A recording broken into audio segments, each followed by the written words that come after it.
alır. Alo? Bəli. Axşamınız xeyir olsun. Söhrab müəllim. Sizi Tişkar Azərbaycan Səsi Radiosunda xoş gördük. Çox sağ. Bizi bağışlayacaqsınız ki, bugün sizi çox gözlətdik, bəklətdik. Texniki problemdir, bəzən olur radioda üz verir, baş verir. O yüzden telefon bağlantımız bu qədər uzandı. Hörmətli Söhrab müəllim, geçən həftə müsahibəmizdən sonra belə bir qərara gəldik, sizdən xahiş elədik ki, bizim milli hökumətin lideri Seyid Cəfər Pişəvəri haqqında bildiyimiz kimi sizin yazdığınız çoxlu kitablar vardı və Seyid Cəfər Pişəvəri haqqında bir roman da yazmışsınız. İstərdik əgər o romanın hissələrindən və ya ki Seyid Cəfər Pişəvərinin yaşayışı haqqında Bakıya gəlməsi, onlar haqqında soydaşlarımızla fikirlərinizi paylaşasınız. Buyurun, sizi dinləyirik. Əvvələn onu deyim ki, 21 Azər Nəhsətinin 63-cü il dönümü münasibəti ilə mən xaricdə yaşayan, vətən həsrətində olan qardaş bacılarımı bir daha təbrik edirəm və necə ki ağa buyurdu, mən Pişəvəri haqqında roman yazmışam. O romandan demək olar ki, romanın iki xətti var. Biri tarixi xətti, biri də bədii xətti. Tarixi xətti belədir ki, ay Seyid Cəfər Pişəvəri Xalxalda Zeyvə kəndində anadan olub. Sonra orada birinci, ikinci klasda molla yanında oxuyub və bunlar Zeyvə kəndində ağır seyidlər ailəsindəndirlər. Atası Cavad Bakıya gələndə Seyid Cəfəri də götürüb özü ilə gəlib. Seyid Cəfər Bakıda oxuyub, məktəbi qurtarıb və məktəbdə də müəllimlik eləyib. Bu Bakının yaxınlığında Əmircan qəsəbəsində olub. Sonra Seyid Cəfər Pişəvəri cavanlıqda Xırdalan qəsəbəsində də fars dilindən dərs deyib. Quru balıq taciri Loğman ağanın iki qızı var idi, demək Əqidə və Əqiqə. Bunlar hər iki bacıya Seyid Cəfər Pişəvəri dərs deyirdi. Onda Pişəvərinin familəsi Cavadzadə idi. Seyid Cəfər Cavadzadə. Cavadzadə uzun müddət demək inqilabi işlərlə məşğul olur. Sonra Bakı Tehrana gedir. Tehranda həbs olur. Həbs olur. 13 il Qəsri Qacar zindanında məhbus olur və həbsxanadan çıxandan sonra Ali qəzetini çap eləməyə başlayır Tehranda və sonra Milli Məclisə özünü namizəd verir və onun namizədliyini demək olar ki, İran dövləti rədd edir. Seyid Cəfər Pişəvəri Azərbaycana gəlir, Azərbaycan Demokrat Partiyasını yaratmaq üçün öz silahdaşlarını, yaxın dostlarını yığır və Azərbaycan Demokrat Partiyasını yaradır. O, Xırdalanda ki, quru balıq taciri Loğman ağanın iki qızına dərs deyirdi. O qızlardan biri öz atası ilə İrana gəlir. Azərbaycanda Sovet Şurəvi quruluşu qurulandan sonra o tacir olduğu üçün, təqib olduğu üçün İrana səfər eləyir. Qızı da, Əqidə də ondan gedir. Anası deyir ki, sən niyə gedirsən ata ondan? Əqidə ona heç nə demir. Ancaq məlum olur ki, Əqidə öz müəllimini hələ o vaxt sevirmiş. Və atası ilə İrana gedir ki, getsin Cavadzadəni, Seyid Cəfəri tapsın. Seyid Cəfəri tapa bilmir, Rəşdən köçür Tehrana. İttilaat İdarəsinin bir əfsəri olur, Ağay Şərifi.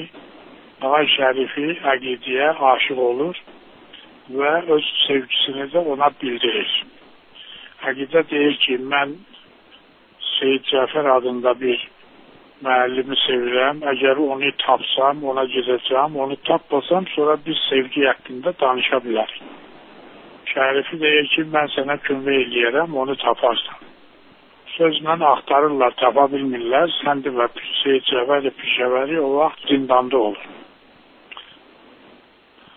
Demək, əqidə Cavadsədəni axtarır. Cavadsədənin də familiyası Arir qəzetini çıxararkən, çap eləyərkən Pişəvəri təxəllüsü götürür özünə.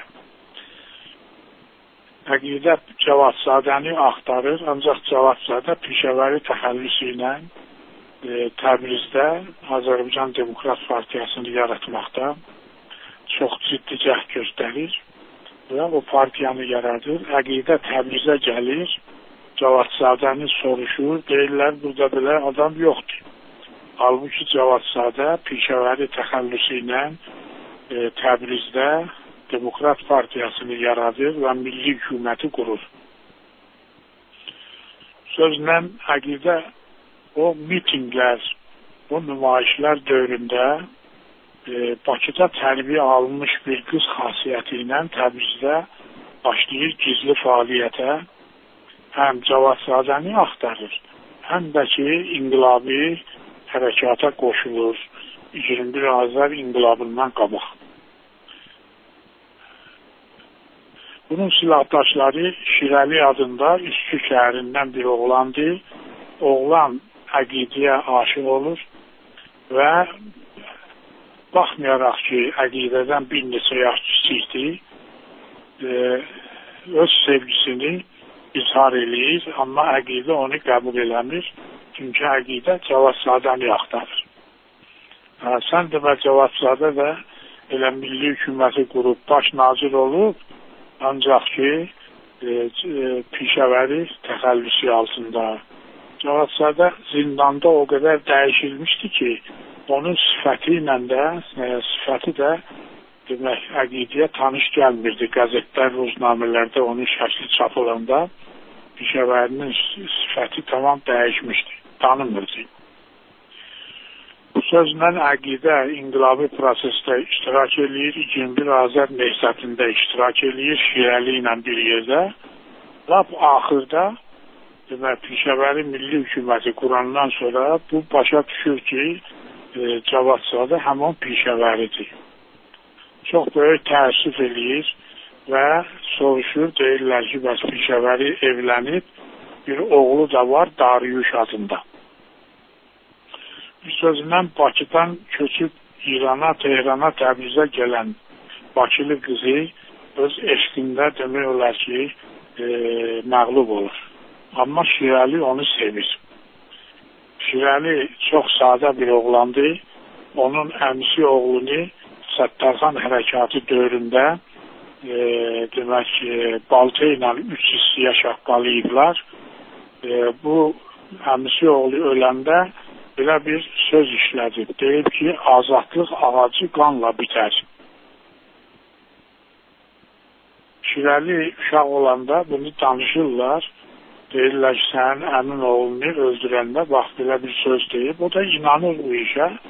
Məktəbdə oxuyub, sadə bir uşaq gedir bağda bir dənə ağac əkir, bıçaqla bir sənədir, əlinin damarını kəsir, bu ağaca qan verir. Bir həftə gəlir, 2 həftə gəlir, qan verir, ancaq ağac məlum şeydir ki, bitmir və Şirəli də böyüyəndən sonra görür ki, səhv eləyib.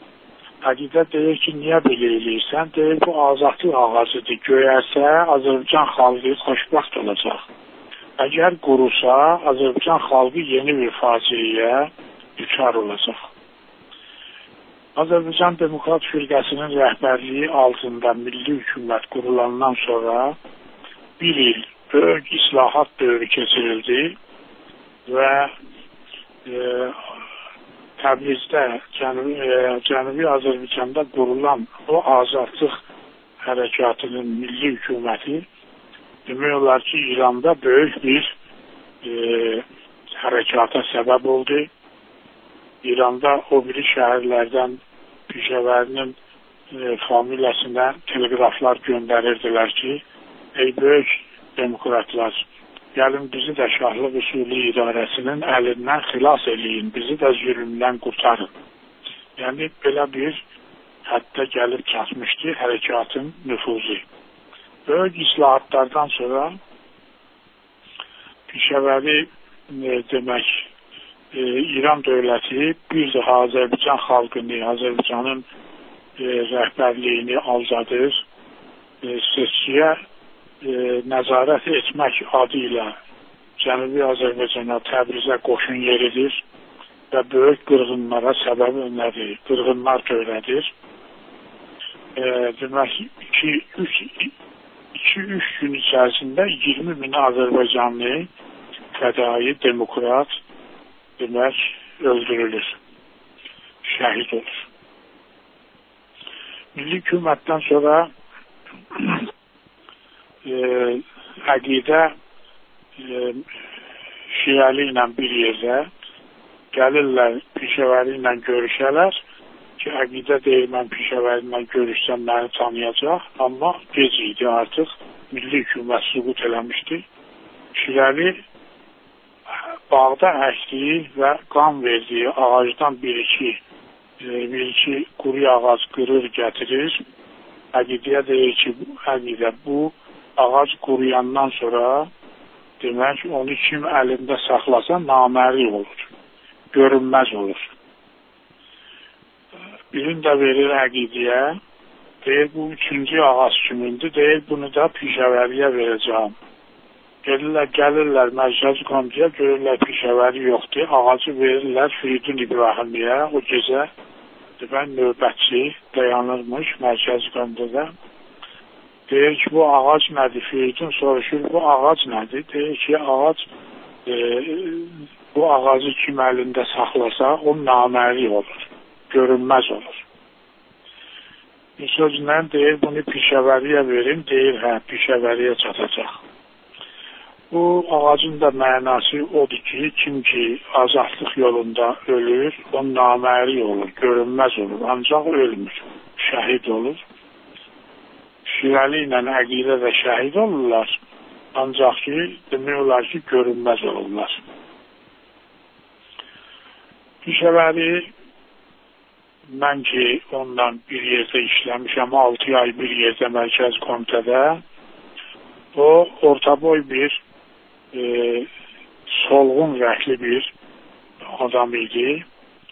Demək, tünd hərəkətlərlə, tünd danışıqlarla, tünd xasiyyəti var idi və həddindən artıq çox işçil adam idi, işgüzar adam idi. O, mütəhərrik idi, həddindən artıq mütəhərrik, həm yeriyəndə tələsirdi, həm danışanda tələsirdi. Sonra oturduğu yerdə Mərkəzi Komitənin sədri idi, gəlirdilər ondan görüşə. O 10 dəqiqə öz yerində otura bilmirdi, gərək duraydı, bir balaca ayaq üstə dayanırdı, sonra yenə də otururdu. Yəni ki, Pişəvəri xasiyyət etibarilə tünd xasiyyət idi, sürətlə hərəkət edirdi, sürətlə danışırdı, tələsirdi, biraz əsəbani idi. Onda xanımının dediyinə görə, Dariyuşun anasının dediyinə görə qan təzyiqi xəstəliyi var idi, ağır qan təzyiqi var idi, şarıxun. Sonra onda həm də bacısı Suğra xanım mənə demişdi ki, Pişəvəri uşaqlıqda qaraciyəri xəstə idi. Onu tez-tez aparırdıq həkimin yanına, sonra aparırdıq müxtəlif yerlərə ki, sağaldıq. Pişəvəri həddindən artıq təmiz, pak bir insan idi. Böyük məslək sahibi idi. Çox dərindən inqilabi prosesləri, dərindən islahat proseslərini yaxşı bilirdi. Onun üçün də o bir il milli hükümətdə Azərbaycan xalqına Azərbaycan Demokrat Partiyası nə qədər bacardı, öz xalqına müəyyən xoşbəxtliklər, sevinclər bəxş etdi. Buna görə də elə məhz indi 3 gün, 4 gün qalır 21 Azar gününə. Belə bir gündə biz pişəvərini yad eləməklə özümüzün, başımızı ucaldırıq. Pişəvəri Azərbaycan xalqının tarixinə qızıl xəttlərlə yazılıb. Milli hükümətdə elə Azərbaycan xalqının 45-ci il hərəkatı, milli inqilabi hərəkatı tarixə qızıl xəttlərlə həkk olur.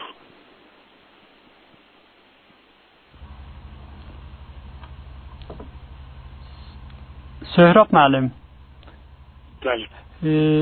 Əgər mümkün olsa pişəvərinin sizin anlatacaqlarınız bitti mi? Mən başqa bir soru verim, yoxsa devam edəcəksiniz? Yox, elə o təqribən romandan mən müəyyən səhnələr danışdım bəli. Sağ olun. Pişəvərinin bu zindanda olduğu zaman xatirələri vardı. Onlar haqqda bugün sizdə şey varmı, biraz danışılar? Deməli, o xatirələr, pişəvərinin xatirələri mərkəz komitədə idi. O xatirələri sonra onun bacısı Suğra xanım Azəri, mühəndis Azəriyə ərə getmişdi. O gəldi, xatirələri götürdü və yaxud pişəvərinin xatirələrinin ikinci nüsxəsi Suğra xanımda idi.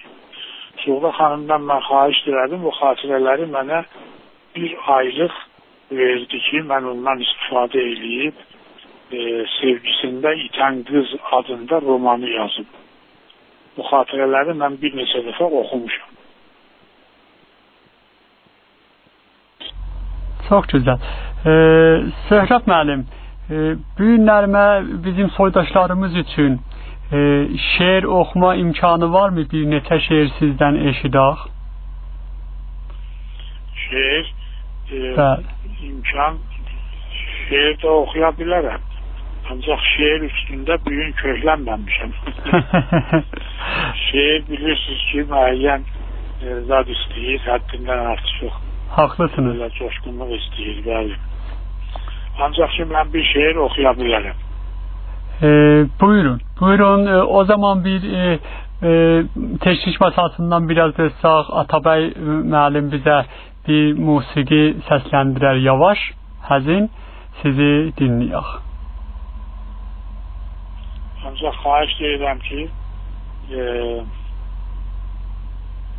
həzin musiqi olmasın. Həzin musiqi olmasın ki, bu inqilabi şeirdir. Tamam. O zaman inqilabi şeirsə, siz şeiri buyurun, bəlkə ona qədər teşkiş masada üçün hazırlıq yoxdur.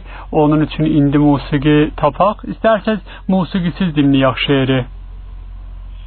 Mən yaxşı olar ki, Savalan şeirini oxuyayım onda. Buyurun sizi dinləyirik. Bəli. Təqribən bir 35 il bundan qabaq bu şeiri yazmışım. Savalan. Duman olsam, qarıb biçilərəm boyuna. Yağış olsam, qayaların zirvə yuyunar. Bahar olsam, ətəklərin ağ donunu soyunar. Günəş olsam, çevrilərəm sənin çiçək toyuna. Savalanım, savalan. Qayalardan sallanaram salxım şişə buz kimi. Quzu olub daşlarını yalayıram buz kimi. Sən dumandan yaşmı tutsan bir utancaq qız kimi. Dağıdaram bulutları qılınç kimi, güz kimi.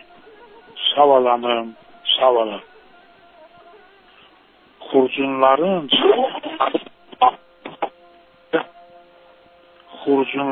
çarıqların bağı qara qəzildən, bu dağ yolu, yaylaq yolu qoyunları məzildər. Dağ kəndində bərk incidim bir yaşlı gözəldən. Mən dözənəm, gözləyərəm o gözəli 100 ildə, savalanım, savalam.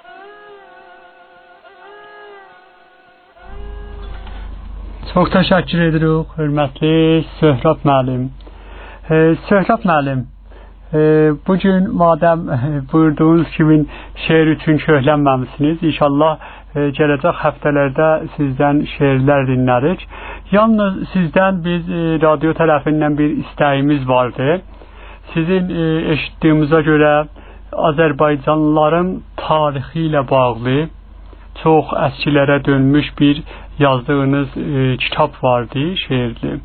Əgər sizin üçün mümkün olsa, biz hər həftə bir 15 dəqiqə, 20 dəqiqə, nə qədər ki sizin o hövsələ çəkir və eləyə biləsiniz, zaman ayırasınız, radyomuzun qonağı olasınız və soydaşlarımız da sizi buradan dinləyələr. Əgər mümkünsə, sözünü ala bildikmi sizdən? Bəli, çox mənə elə gəlir ki, bu çox yaxşı bir tədbir olar. Çünki Azərbaycan xalqının miladdan 11 min il əvvəl Azərbaycanlıların əcdadlarının, tayfalarının göstərdiyi qəhrəmanlıqlar, vuruşlar, bundan sonra üstündə qurulmuş böyük poemadır. Mən ondan hər verilişdə, sizin radyonun hər verilişində 10-20 dəqiqə oxuya bilərəm. Mən elə gəlir ki, xaricdə yaşayan, vətəndən uzaqda olan oğul və qızlarımız, qardaş və bacılarımız o poemadan müəyyən qədər ilhamlanacaqlar. Çünki bizim də xalqımızın belə qəhrəmanlıq eposları var və bu təzə epos olduğu üçün çox maraqlı olacaq. İnşallah. Bəs o zaman buradan biz soydaşlarımıza da xəbərin veririk, muştuluğun veririk ki, gələn həftə elə bu saatlarda proqramımızın saat 8-dən, yəni radyonun kənarında olsunlar ki, Söhrab müəllim bizlə o yazdığı kitabı hər həftə 15-20 dəqiqə paylaşacaqdır. Söhrab müəllim, bəli, son olaraq soydaşlarımız üçün yenə də 21 Azərə buyurduğunuz kimi 3 gün qalır, 4 gün qalır. Bir sözünüz varsa buyurun, yoxsa da bilirəm ki, gec vaxtdır, buyurun indi Bakıda. Sizin zamanınızı çox almayaq. Çox gözəl. Mən inşallah bir zaman ki belə dostluğumuz yaranıb, mən sizə hər şeyi danışacağım. Çoxlu əsərlər, şeirlər oxuyacağım və demək olar ki, sizin radyo verilişlərinizin müəlliflərindən birinə çevriləcəm. İnşallah, inşallah biz bunu duyduğumuza sevinirik. Tanrı sizi bizə çox görməsin. İnşallah ki, gələcək radyo proqramlarında ki, bizim radyomuzu demək olar ki, daha gözəlləndirib, daha belə yaxşı olmasına bizə buyurduğunuz kimi kömək olacaqsınız. Mən təşəkkür edirəm Söhrab müəllim. Axşamınız xeyrə qalsın. İnşallah həftəyə yenə də sizin zamanınızı alacağıq. Allah sizi saxlasın. Sağ olasınız, sağ olasınız. Dəyərli soydaşlar, bu arada həman xidmətinizə çatdırıram ki, bildiyiniz kimi 21 Azər 11 dekabr 21 Azərin 63-cü ilin dönümüdür. Siz əzizlərin həman çatdırım, təbii ki, bir çox insanlar bilir. Bu həftə 6-cı gün Osloda 21 Azərlə bağlı demək saat 4-dən seminar olaraq başlayacaqdır. 21 Azərlə bağlı 1-2 saat filan seminar olacaqdır. Seminardan sonra əyləncə olacaqdır. Bütün Azərbaycanlılar bu proqrama dəvətlidirlər. Bəs oldu 6-cı gün Lordak. Axşam saat 4-dən törən başlanacaq seminar və ya belə deyəlim bir konferans halında Norveçcə olacaqdır. Helsinki komitənin məsullarından birisi orada çıxış edəcəkdir və soydaşlarımızdan da insan hüquqları ilə bağlı və imbirazlarla bağlı orada çıxışlar olacaqdır. Sizlərin yolunu gözləyirik o proqramda və unutmayın, hər zamanki məhəllədə, yəni Rosenburg-Gata 3 nömrədə proqram sizi gözləyir. İndi isə musiqi ilə proqramımız əzizlər davam edir.